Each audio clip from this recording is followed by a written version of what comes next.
இப்போ பாருங்கள், நம்ம தக்காளி தோட்டம் இவ்வளோ பேர் வேலை பார்த்து தான் நமக்கு தக்காளி கிடைக்கிது. தக்காளி இப்படி தான் விளைய வைக்கிறாங்க. அதுக்கு இப்படி கம்பு போட்டு கட்டி தக்காளி செடியை போட்டு கட்டி வைக்கிறாங்க. கொஞ்சம் செடி தான், ஆனாலும் கொடி மாதிரி கொஞ்சம் மேலே வருது, வந்து காய்க்குது.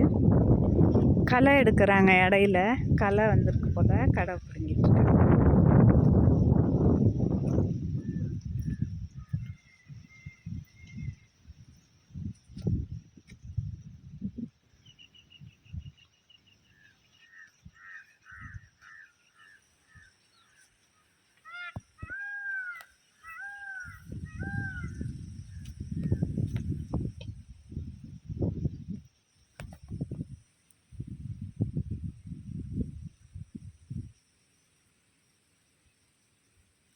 காய் சின்னதாக இருக்கும் போதெல்லாம் நெல்லிக்காய் மாதிரி இருக்குங்க.